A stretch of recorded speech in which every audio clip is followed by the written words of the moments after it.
Welcome to Little Victories, the self-help comedy podcast that proves success isn't about perfection, it's about progress. Hosted by fast-talking firecracker Richie DiFrisco and the ever-sly Pat the Cat Murray with the Pat Facts. This is Little Victories. 1, 2, 3, and welcome back to Little Victories podcast. I am your host, Downtown Julie Brown, alongside with my co-host Jenny McCarthy. Say hi. She's done too much. So, before I get to introducing our new guest for today, which is an unbelievable experience. This is a lot of people were very interested in this episode, so here it is. I would like to give a special thanks to my previous guests that were amazing.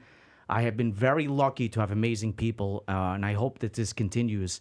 So thank you to Ian Cinco, Samantha Margie, Don the Guap, again, my co-host Jenny, and really, Amy. what an amazing variety of guests, very talented, inspiring people. I hope the audience, you guys, tuned in, inspired by these people. They're amazing. Again, we're going to keep the variety up, and we're going to throw a little bit of a curveball here today. I'm going to introduce a gentleman that has spent 33 years in the prison system on death row. If I'm not mistaken, was number 3 on the state of New Jersey to be executed. And by the grace of God, I don't know if you're a spiritual God person. I don't know if I'm a God person, but he is sitting in this room right now with me in my podcast. He also happens to be my uncle, my godfather.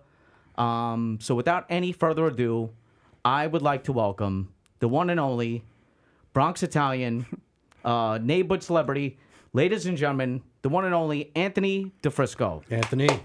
Thank you, Richie. Thank you both for having me. It's a pleasure to be here. It's a gift from God to be sitting in this seat from all the things I've been through. Sitting with my nephew it's an honor. He's a great guy. I just met his co-host, another great guy. And I think you'll enjoy this episode and all the other episodes, because let me tell you something. The more I thought about this on the drive here, which is 2 hours for me, little victories, maybe people don't attach those words, but each and every day, we're all striving for these little victories to pull us and propel us forward. So with that. So, my family on my father's side is and I'm gonna try to summarize this quickly because it's a lot, and this could most likely will end up in an episode 2 as well, because to fit this all in, I already realized that that's going to be a little complicated, but we're going to do our best here. So just a little background about my family is that when I was 5 years old, my uncle was locked up, was caught for a murder that he did in the state of New Jersey, and he'll correct me if I'm wrong, but his case was premeditated contract murder. And, so at 5 years old, and I remember very little. And then, sadly enough, a month after my uncle went away, I lost my father. So it was, lost my uncle and then my father in all of 1 month. And then what had happened is that I lost my relationship because I'm just a child. But my sister's a little bit older than me. And she was like a pen pal and would write back and forth to Anthony for a very long time. A little background to me quickly, too, as well, is that, I'm a guy that with no father growing up. I had the best mother in the world. But, at some point, all of my anger got the best of me. And I did spend a fair amount of time on the street throughout my younger years. Back then, before these smartphones, we didn't have smartphones. We had no phones, and then we had beepers. So I'm not that old, but I'm old enough. And then, throughout the course of my younger years, the crew I hang out with, we were wild. We were wild, and we were in trouble all the time. And then what had happened is now I escalated myself into violence, because that's all was used to seeing. And then I did something really bad one time. I was being charged with felony assault at the age of 21 years old. My sister had wrote a letter to my uncle and said, can you please correct me how this went, because I don't know the background of this, but she said, can you please talk to my brother because he's out of control and now it's escalated. And then I got my first letter from you. And I remember some things in the letter. I want to go into that letter because it's a lot in there. And some of it I'm dying to know because we never spoke about this stuff. But you had basically said, Richie, it was like 3 pages or 4 pages long. You're like, Richie, explained there's a lot of gangs in there. You explained that's not a place I want to be in. You explained that there are things in there, quote, that you've seen that are not human.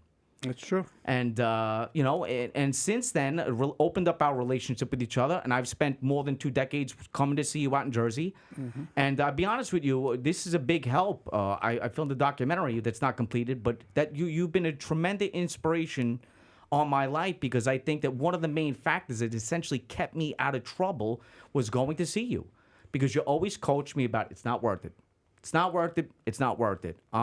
Risk reward. Risk reward. And gentlemen, if I can, I did want to give our listeners, I guess, a little bit of a trigger warning. Some of the stuff we're going to talk about today may not be as lighthearted and lackadaisical as we had in the past. But we are grateful that Anthony is here and Richie, to kind of give more of his personal story.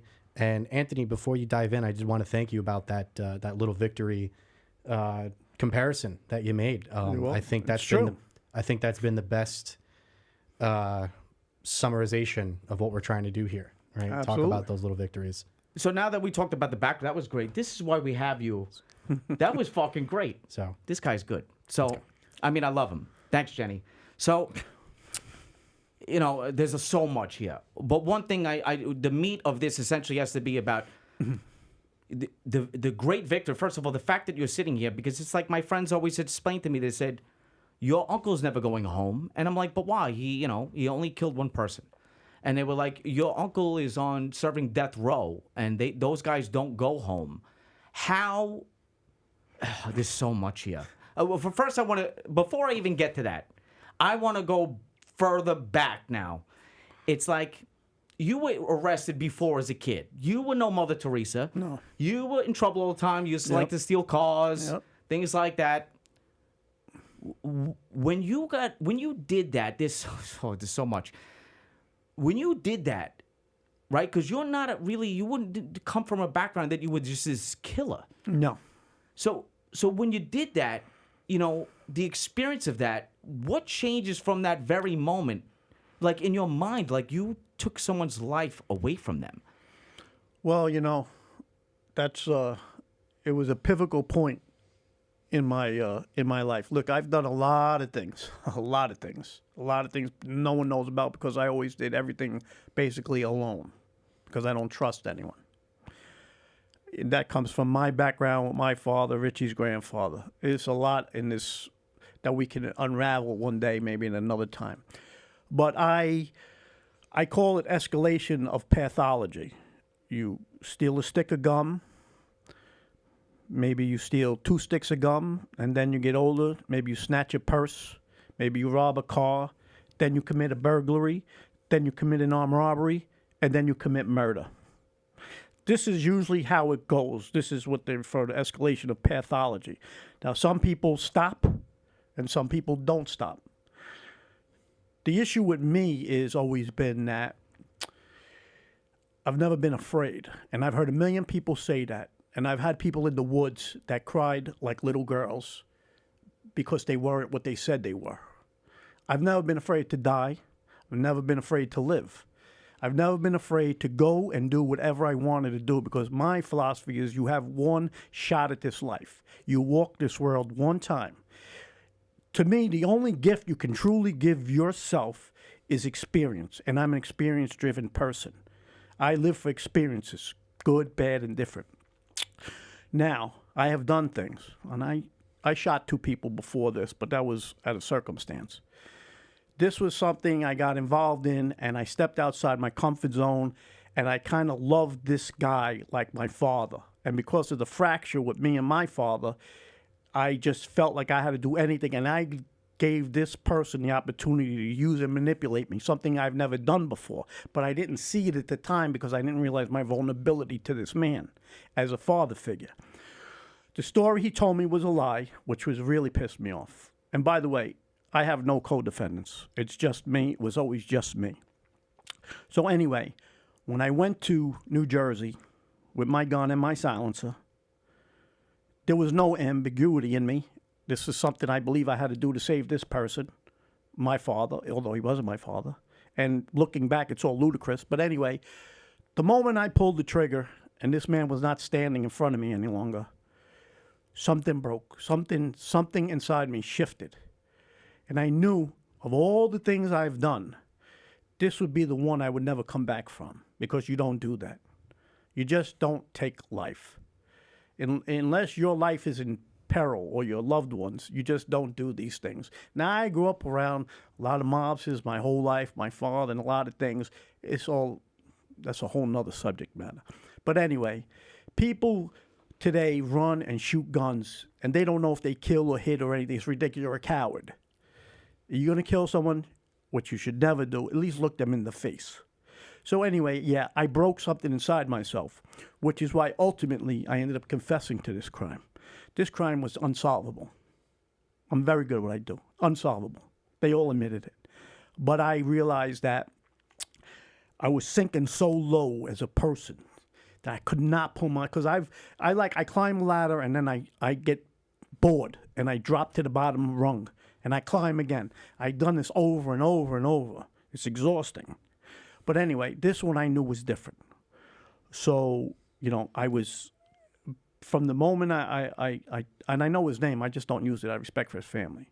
Because the last person I think of when my time comes, if I have a moment, will be to think of this man. So I kind of live today for him and for me. But anyway, yeah, when you take a life and you consciously know what you do, unless you're in law enforcement or in the army in some capacity, yeah, something breaks in you, and something broke in me. So I did the worst thing, and then I confessed to it sometime later to some other circumstances that put me in that position. And I paid for my crime, if that's possible. So now you've been arrested before. And I think you've done small bits before prior to that. Now, what goes through your mind? What was going through your mind when now you know this is different, and now you're not going home? Well, like I said, I was picked up for something. It was a stolen car. It wasn't even my stolen car, but I couldn't say who it was, so I was in the police station. Some things transpired, and I was so tired. For some reason, they don't usually put me in a cell. They like to handcuff me to poles, to chairs, to railings. I'm not even making this up. I don't know why they do it. They did like 5 times. Instead of putting me in a cell, they chained me to something for some freaking reason. I don't know. Anyway,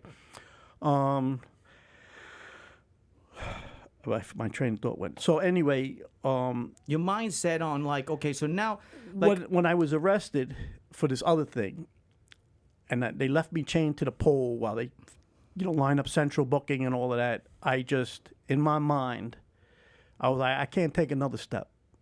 I have to unburden myself with this. I have to make this right. And because I could have went in they would have straightened out the little car thing. It wasn't me, and I would have went home. But I chose this because I had to free myself. I shackled myself to this incident, this terrible thing I did. So as I started to confess, I said a couple of things I really didn't want because I was up for 3 days. I was like out of my mind in a sense.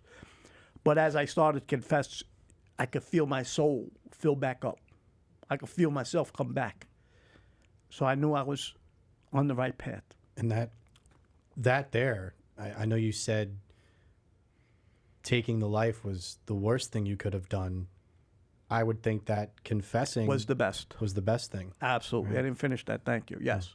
I did the worst thing and the best thing for myself. Yeah. Because I don't know how much farther I could have carried that. And let me tell you something. Anybody that knows me, man, and I'm not some weak type of person. You know what I mean? I'm not driven by guilt and remorse and all those. Those are words people use to try to get you to commit to a position and feel a certain way. It's all irrelevant. It's just like when you put a person, sometimes a person's wife or husband is murdered and they look at the husband or wife, well, he didn't act right. How do you know how a person acts when you just told them their wife or husband was murdered or killed or whatever? So these things are slippery slopes. So these words, remorse and everything, I was and am and remain as sorry as I possibly can be. It's something you can't undo. But in that, so that's survival, and so now, like, you know, half the kids I know, all did little bits, right, in the neighborhood because we were wild. But knowing that you're not going home, because essentially you're not even supposed to be here right now, so you're just supposed to die there. Exactly. Well, how do you transition your mind to say, I now am going to live for the rest of my life and die in jail? What transition do you make to adapt to your environment, to where it's like, okay, I'm here forever? Well, okay, so not to make this too long, but I'm a thinker. Whenever I'm cornered or in a position, my mind does something on its own, and I think, and I like, okay, this is the problem. This is what I'm facing. And I always deal with the truth. I always don't tell me anything unless you're going to tell me the truth, because everything else is ridiculous. Don't waste my time. So I have to tell myself the truth, because we always lie to ourselves better than we lie to anyone else. We all do it. So I faced death. So they put me in a room, bare room. There's a little door that opens and closes. It's called the food port. And that's where they give you everything. You're in your cell. You really don't come out that much, but you do come out. But they pass you everything through this thing. So anyway, in my mind, I'm thinking, all right, the death penalty. First thing I have to do is line up these lawyers and everything. And I'm thinking, all right, I have to figure out, I have to learn about capital punishment law, which I did. And I have to help my lawyer, who I ended up with a great lawyer. This guy is unbelievable. Larry Lussberger is one of the best lawyers on the East Coast.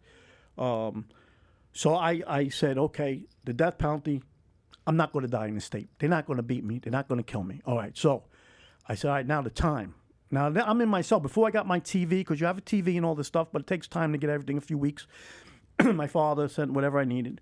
So I'm in this cell, and I'm thinking, how am I going to do 30 years? Because I already, in my mind, I'm going to beat the death penalty. How do I do 30 years?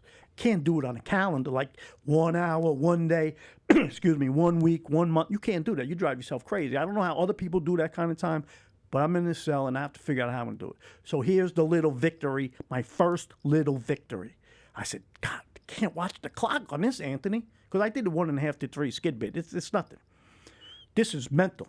I said, this is mental. I got the physical. This is mental. So I said, I can't, but I can do 5 years. I could do 5 years on a handstand. So I said, no problem. I'm going to do this bit 5 years at a time. And that was my victory right there. I was like, whew, all right, cool.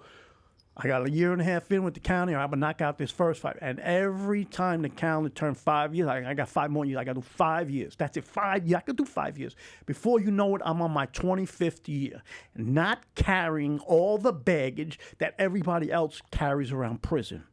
I call this thing, I say, I seen the light, especially on death row. I see the light go out in your eyes, in people's eyes. I've seen it happen to a lot of men. Not everybody went to death row, because there were people in population when I was out there doing 30 years, 40 years, even 50 years, and some never getting out. But you could see sometimes, you see a guy in the hallway year after year going to a program, whatever, and one day you'll see him and you'll be like, oh, man, checked out.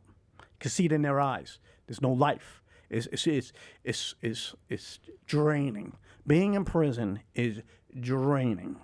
Everything you see on television, most of it is not true at all. And the one thing I do is, because I never forgot this, it's the one thing that stuck out to me. It didn't scare me, but to some extent, when you said that, I've seen things that are not human. So, like, I remember when one of my last partners in the last job I worked, and I love this man to death, Hector, I love you. But he said, and he did a bid, 10 to 15, something like that. And he said at one point, a guy in his cell that they stuck him with tried to pin him in the corner. And have you seen guys try to get raped in there? Like, what's the crazy shit that you've seen there saying, I can't believe I just seen that? Okay. So first, what people don't understand, they think like the prison system across America is the same. No.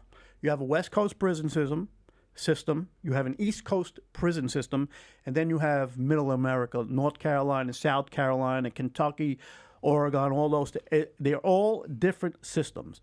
In the West Coast system, because I've read extensively about all prisons, when you wake up in the West Coast, you strap on your boots, you get your shanks, and you hope you make it through the day.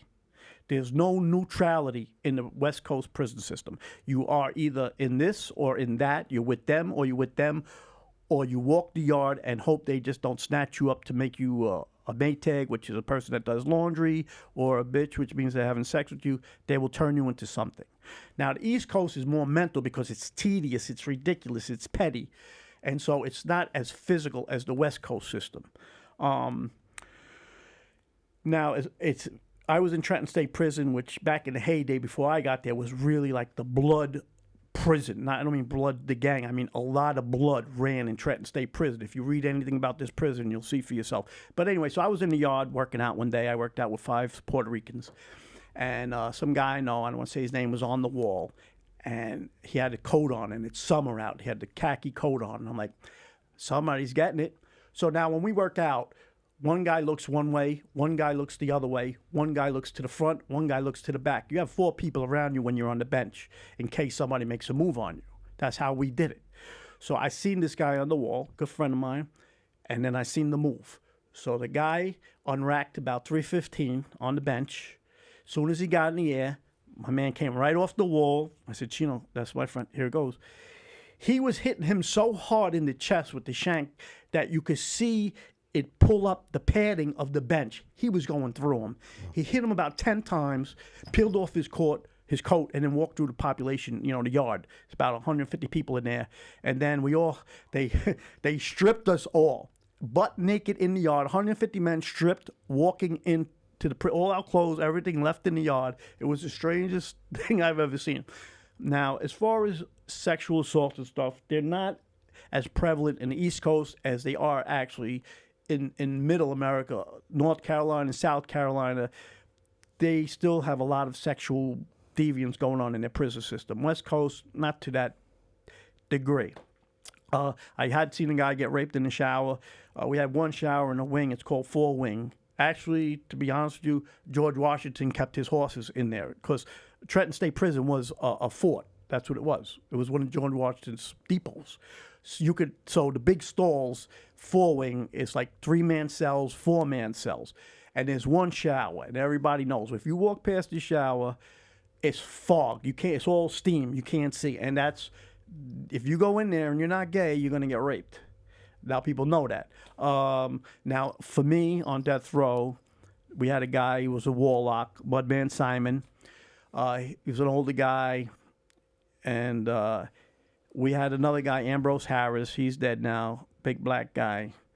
We gave him a shot. He was a rapist and everything, and we gave him a shot when he came to death row because when you come there, it's not like population. We're all under the sentence of death.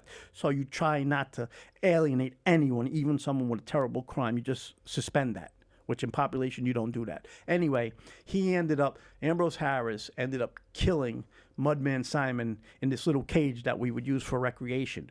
We went to the yard. 4 guys stayed back. It was extermination day, so they put these guys in the cage. And Mudman Simon, and Ambrose Harris I had a fight with him a week before, and he tried to throw me on the table and get me on the floor. I'm a very good fighter, and I'm very strong. So I reversed it and threw him on the floor and started stomping him, and then the code went off and the cops grabbed us. That was the end of it. 2 weeks later, he's in there with Mudman Simon, and from what we were told by the sergeant, he threw him on the floor like he tried to do me, and Ambrose Harris is about 6'2", 290, with these big 12-inch size 12 boots on. He would get on the table and jump down with all his weight on Mudman Simon's head. And he did it 5 or 7 times. So we had to stay in the yard for about 6 hours because his brains, eyes, and blood was squirted all over the unit. Well, and actually I was in 6th cell, which is right across. So my door had blood spatter on it and everything. And what happened was it was a setup. Everybody hated Ambrose Harris. Mudman Simon, they thought, would kill him. And it didn't work out that way. And everyone knew this was going on because the sergeant, after like 3 hours, he came to the yard. He said, Anthony, I'm sorry to tell you, your boy didn't make it. And now he was really tight with this other guy, Sean Kennedy. So Sean ran to the door. He said, what are you talking about? He said, Simon's dead. Ambrose killed him. We were like, whoa.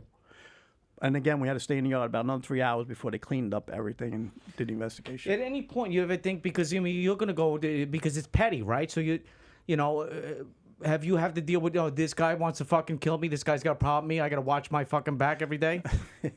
Yeah, so the first fight I had was in Essex County Jail. not too many white people when I rolled in there.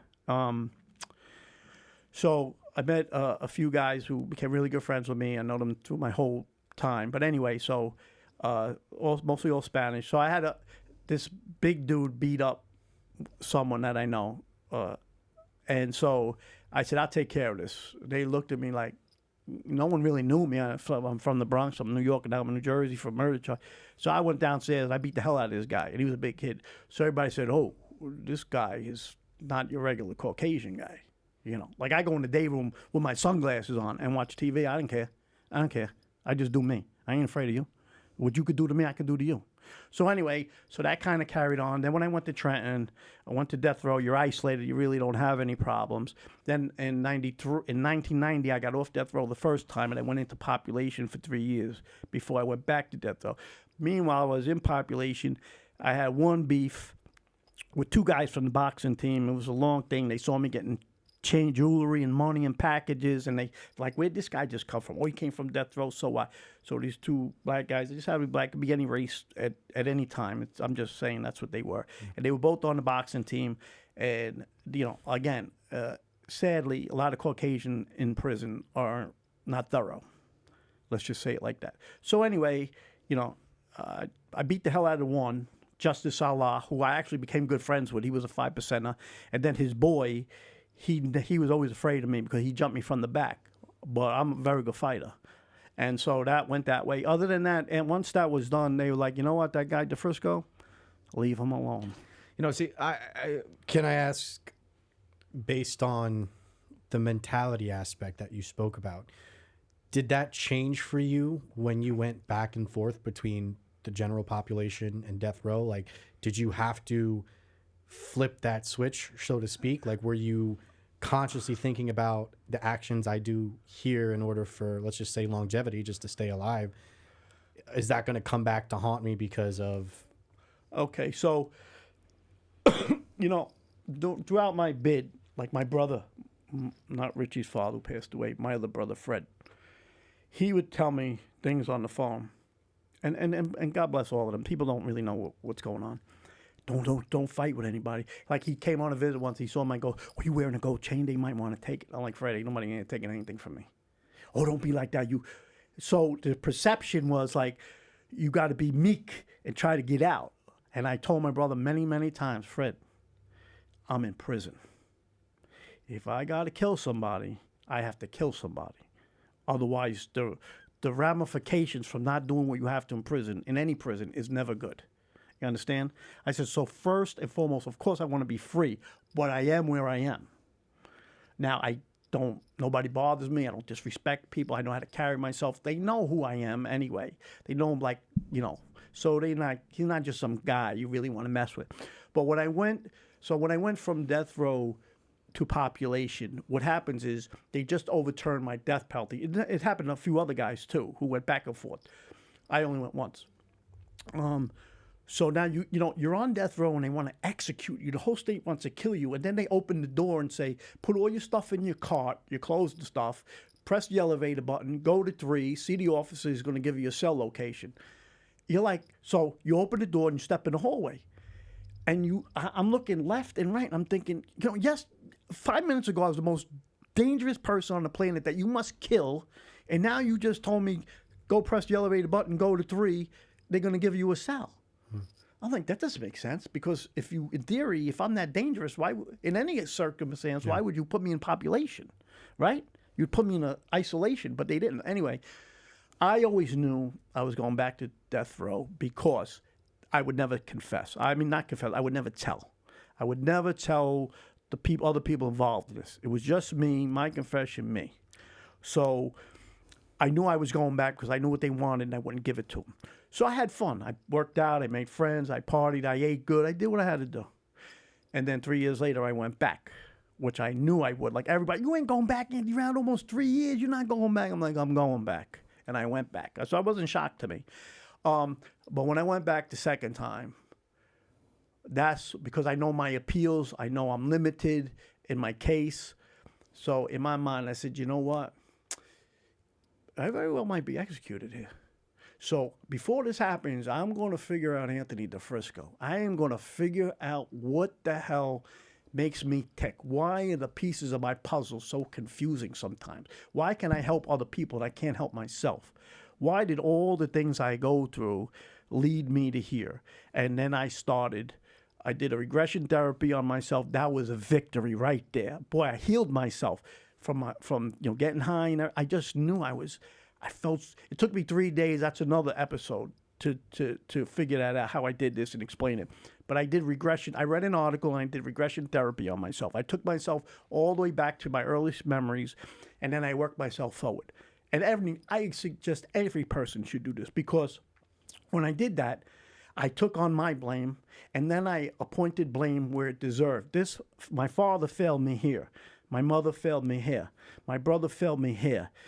This was good. This was good. This person was good. And I just went through as much of my life as I could remember.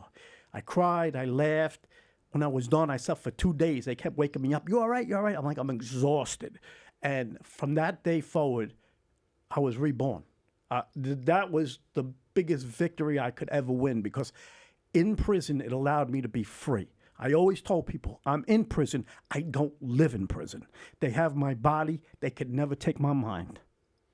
You see, like, even when you talk about how you had confessed because you had I'm grateful I didn't make it that far to the point where I knew that, because it's, I think people's two biggest fears in life are being dead or in jail, right? But at the stage I was at in my early 20s, I was just doing shit that I'm sitting there saying, like, wow, I'm really, really getting out of control. But, like, I remember for the assault I got arrested for, I did something in a bar that was really bad. And then when I got outside, these kids jumped me. And then cop car pulls up, ambulance pulls up. And then they had to pull me into the ambulance to temporarily sew, and I got a bad scar on my thumb. Because in the mix of what I did to this kid, I actually cut my thumb wide open. So they got to temporarily secure my thumb before. Then I hear the cop outside the ambulance. So they're waiting to arrest me once they're done.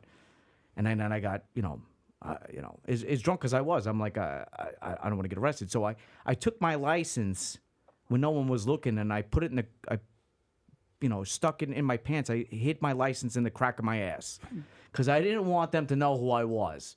So then they bring me to the police station. That's out in Long Island. And he's got me handcuffed to a bench right across from his desk, and I'm there for like 3 hours. And I'm dying on this fucking bench. He's got my arm behind me all fucked up. My shoulder's killing me. I'm drunk. I'm all fucked up. Blood all over me because I was jumped. And the guy's like, literally like, where you're sitting.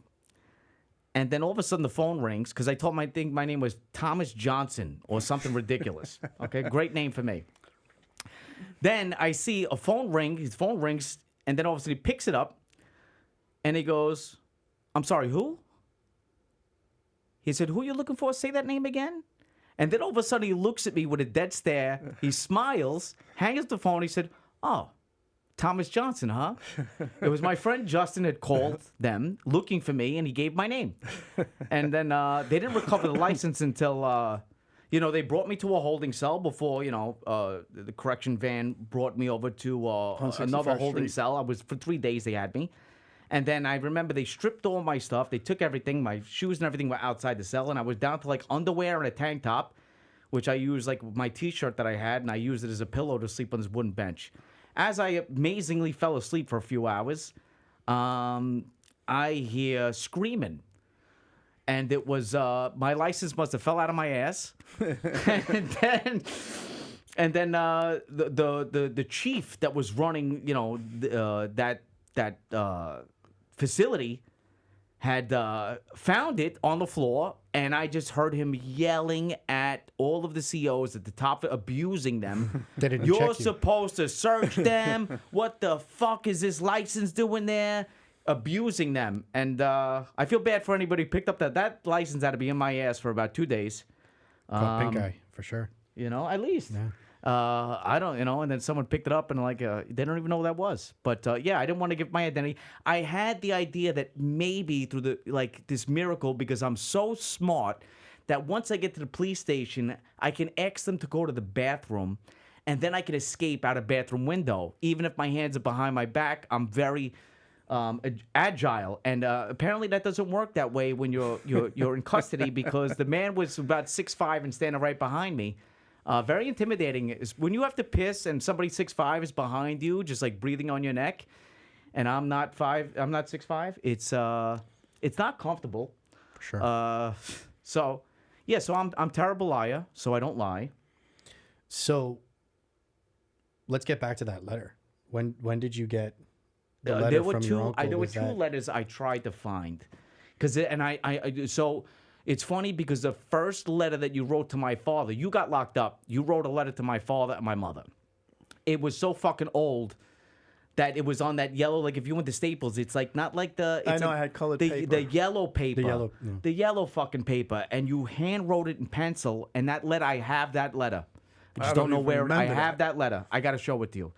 And then you wrote to my father, please don't come see me. And this is, this is a vulnerable moment here for the both of us, is because you wrote this letter to my brother saying, please don't come see me yet until I get my new sneakers. And then you had been notified, and you're not getting a little choked up here, is that, I don't know who you heard from, and I think you had mentioned this before, I just forget that, he died. Shortly after, and he never came to see you. You were in jail. It's I don't mean to cut you off. That's one of the hardest things is, they were coming to see me. I think it was Thursday. Actually, your father, Richie's father was like my father. He should have been my father. He did everything for me. But I told him, listen, go to the shoe store in the square. The guy's going to give you about 5 pairs of sneakers for me. Get 2, 3, whatever you want. Just get them yourself. Just tell him I want those. He's going to give them to you. You ain't got to give him nothing. And come see me. Take mommy and come and see me. I remember the days. And then I was in Top Back West in the Essex County Jail. And I was calling home. So I picked up the phone. Nobody was there in the tier that day. They were in the mess room, in mess hall. And male voice. I called my mother's house. Nobody's there, supposed to be there, except for maybe her. And the male voice. And I'm like, hello? And the guy, I remember this like I'm just doing it right now. And he's like, who's this? I'm like, who's this? I'm like, why are you in my mother's? I was like, are you a thief? I said, do you know who I am? I will find your whole family. I'll take out your whole family. He goes, it's Fred. I'm like, Fred who? Who the frick is Fred? He goes, it's your brother, Fred. It stopped. It took the breath. Right. I get emotional with this. I was like, Mommy. He goes, no. I'm like, Dad? He goes, no. I'm like, Janet? No. I'm like, what the fuck are you doing there? Because he lives in California. And I spoke to him 3 days prior. I'm like, what do you... He goes, Richie. I'm like, Richie what? He goes, Richie's dead. I'm like, Richie who? He goes, Anthony. Snap out of it. Your brother. Now, Tariq Watson is... He became a really good friend of mine. We called him Goldie because he had gold teeth. Good looking, so intelligent, black guy, red bone. Those are the black know what I'm talking about. He could have been anything. This kid was a phenomenal, could have been anything. Anyway, he was coming through the electronic door. And when my brother said, Richie's dead, I dropped to both knees. And he's like, yo, what's up? You all right? You having a heart attack? I was like, no, I'm good. He saw my face. He just walked past me. And then, he kind of told me, well, I don't even remember what the frick he told me, but that's how I found out. Yeah, and then, so he never got to visit you. I didn't think you were expecting to hear that news.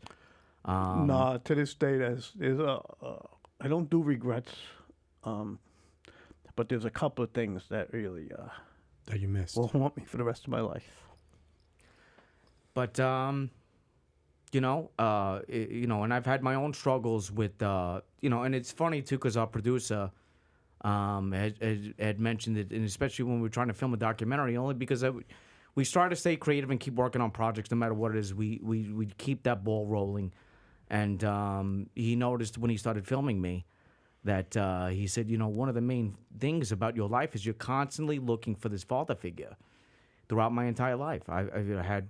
with no father, it's for a young boy, it's difficult. I mean, I'm very lucky for my mother. I could never replace that woman. But without a man, I had no older brothers, no nothing. It was just me, my older sister, my mother. And it's like as a boy at 5 years old, you have to learn how to do everything that a man does pretty much on your own, for the most part.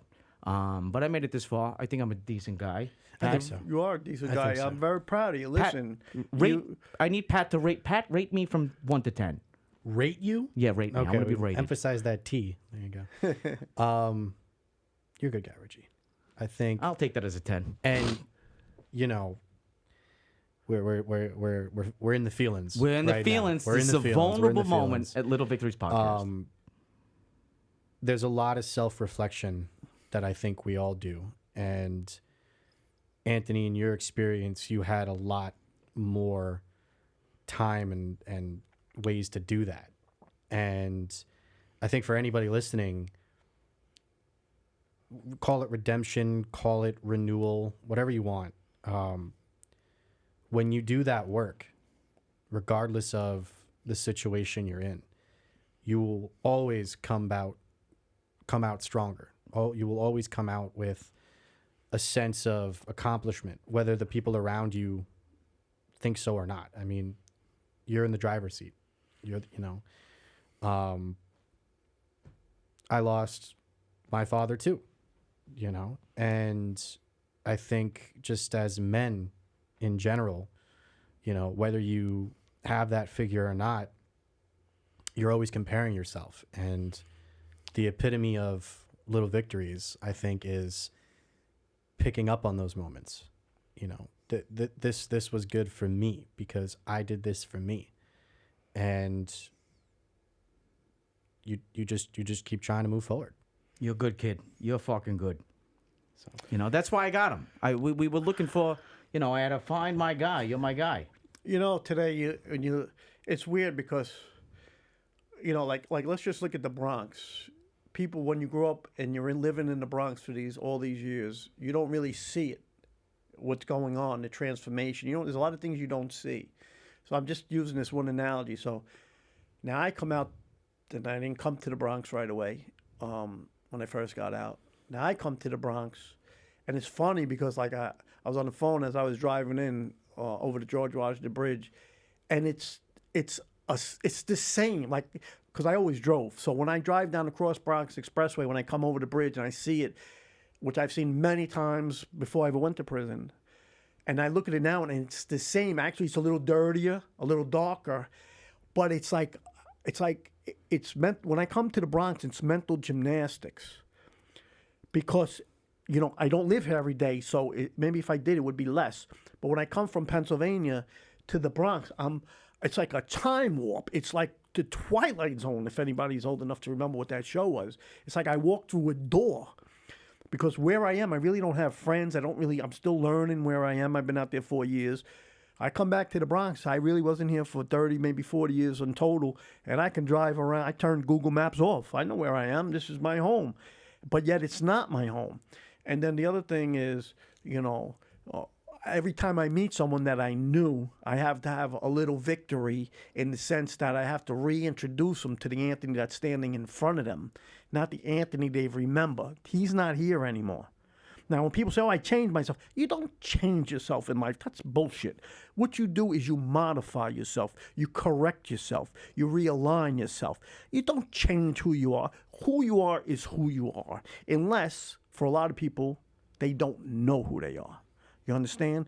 There's a lot of things going on right now in this country, and the reason all this chaos and everything is going on, and people are just reacting and overreacting to politics, to everything, is because today, I think with technology today, is people know less about themselves than they ever did. It took me, like I said, when I did my regression therapy, I learned that there was so many things I just did, and I didn't even realize. I didn't make a conscious decision. Today, my little victories every day is when I wake up, I thank God I'm free. My other little victory is do no harm ever again in any way. I've never been a violent person. But I'm just talking about in everything I do. I try to say good morning, thank you, you're welcome. I just try to live my best life because I can't let the 30 years, the murder and all that define who I am. So before we close off, this has been an unbelievable episode. The range was there. We most likely will be doing a part 2 at some point. Especially we'll ask our audience some feedback, because I'm sure they will love the episode 2 as well. Before we sign off, you've learned a million lessons. I've learned a million lessons when I decided to become an artist and leave the regular corporate 9 to 5. It changed my life tremendously. And, one of the greatest lessons I've learned amongst all of them is to get comfortable being uncomfortable. That's the one main lesson I learned that kept me surviving through the hardships of saying, no, fuck this corporate America. I want to be an artist. And I knew what came with the territory, the struggle, etc. I don't regret any of it. I'm happy where I am now. If you could pick one specific lesson that you learned throughout all of it, and I mean, some of it's common sense, where it's like, obviously, think twice before you do some crazy shit. But is there anything special that's like you think that the audience needs to hear, that can carry them through whatever hard circumstances that they may face? And if I could also just jump on that, whatever they're facing, but to anybody right now who's listening and they're thinking, I'm going to do something wrong. They know consciously they're about to do something. What would you tell them? All right. First of all, like I used to tell Richie all the time, I developed a lot of little sayings. Some maybe I took from somewhere, I don't know. But anyway, if you think prison or jail, first of all, it's embarrassing. See, people don't talk about that. I was embarrassed. I wasn't proud. There's no pride in going to prison or taking a life. I don't care what you do to put you there. But if you think prison is something you want to sample, I'm going to tell you what you do. Go to your closet, any closet in the house. Take all the clothes, shoes, take everything out of that freaking closet. Get yourself a little Walkman, a little radio. Maybe you can get yourself a little 13-inch TV, because that's all you can have. And then go in that closet and live there. And then you'll see what prison is like. And that's just the tip of the iceberg. As far as lessons, I'm going to tell you, for me personally, I mean, I learned a million lessons here every day. Two things. One is I allowed myself to follow one person once, and I ended up on death row. Do not be my father always told people, Anthony's crazy, but he'll never follow anyone. He follows himself. Secondly, believe in yourself. The answers are within you, not within someone else. And that's a wrap today. Thank you, Anthony. For Little Victories. And thank you, LMC Media. Thank you, LMC Media. Can't thank you guys enough. We are indebted to you guys. Until next time, this has been Little Victories Podcast. I can't thank you enough. Thank you to Anthony. And thank you, gentlemen. We will see you guys next time. Ciao. Thanks for listening to Little Victories. Stay tuned for more wins and more laughs. Follow us at Little Victories Pod on Instagram so you don't miss a thing.